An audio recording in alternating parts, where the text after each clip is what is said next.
자, 이번에 다룰 주제는 소송에 있어서 장애 사건의 신체 감정을 하게 되죠. 이 신체 감정이 얼마나 중요한지 오늘 다시 한번 다뤄보는 시간을 갖도록 하겠습니다. 결과적으로 소송하는 이유는 소송을 해서 피해 보상을 정당한 보상을 받고자, 또 많은 보상을 받고자 하는 것이 주 이유가 되지 않겠습니까? 사망사고가 아닌 일반적인 부상 중상사고는 결과적으로 이 장애에 따라서 일시수의 결정이 되고 여기에 따라 피해 보상에 대한 판결이 결정됩니다. 일시수의라는 것은 내가 향후에 벌 수 있는 소득에 대한 부분에 대해서 장애만큼에 대한 소득의 상실이 생긴 것을 예를 들어 영구장애 같으면은 정년까지, 법에서 아직 가동기간 65세까지 내가 잃어버린 노동력이 상실된 부분에 대한 일시소득을 청구하는 겁니다.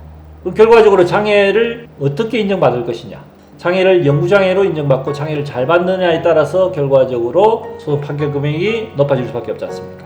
그러면 장애를 잘 받기 위한 방법을 찾는 것이 중요하지 않겠습니까? 신체 감정이라는 절차를 거쳐야 되는데, 이 신체 감정을 어떤 식으로 잘 지낼 것인지를 심도 있게 고민하고 잘 준비를 해야 됩니다. 감옥 선정부터 해가지고 그 다음 신체 감정을 하기 위해서 준비해야 될 자료들을 어떻게 정리를 해서 감정의사한테 어떻게 제출하고, 그 다음에 감정 회신에 대해서 그 다음에 어떻게 또 대응을 해서 최종적으로 감정의 내용을 최대한 극대화시킬 수 있는지, 어떤 준비라든지 이런 철저한 내용이나 분석을 하지 않으면은 결과적으로 피해 보상에 대한 부분을 제대로 받지 못하는 경우도 생길 수가 있다는 얘기입니다. 왜냐? 이 소송이라는 것은 상대가 있지 않습니까? 원고가 있으면 피고가 있고, 피고라는 것은 이제 결국 가해자 대신해서 보험회사 하게 되는데, 보험회사는 전문 집단입니다. 이 신체 감정이 너무나 중요한 사실을 알기 때문에 거기에 대비해서 충분한 자료를 가지고 결국 대응하기 때문에 이쪽에서는 보험회사보다 훨씬 더 많은 자료를 준비해 철저하게 대비라 준비해야지만이 감정 결과가 좋게 나올 수 있는데, 이걸 제대로 준비를 하지 않고 대응을 하게 되면은 감정에 대해서 결과적으로 이제 패소, 금액에 대한 부분에 대해서 엄청난 손해가 발생하게 된다는 얘기입니다. 감정을 해서 감정 신청에서 감정에 대한 감옥, 그 다음에 감정이가 어떤 사람인지, 그 성향, 정보 이런 것들도 굉장히 중요합니다.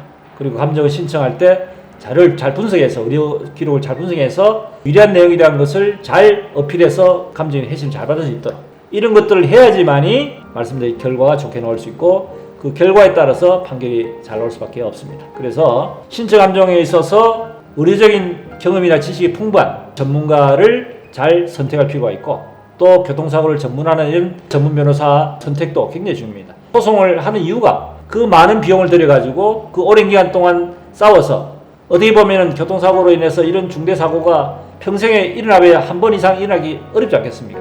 이런 중대사고를 만약에 심도 있게 준비를 해서 결국 좋은 결과 나오면 다행이지만, 그렇지 않으면 얼마나 많은 실망을 하겠습니까? 그리고 신체 감정을 하게 되면은 이 감정 결과 내용은 거의 바뀌지 않습니다. 감정에서 한번 해신하게 되면 감정 결과를 다시 재감정도 받아들이기 어려울 뿐더러 감정보완을 하더라도 감정의사가 이에 대한 내용을 번복을 하지 않기 때문에 처음부터 철저히 준비가 필요하다.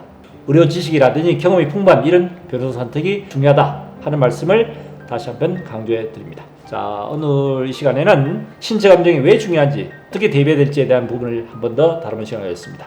도움이 되셨으면 구독, 좋아요, 알림 설정 부탁드립니다.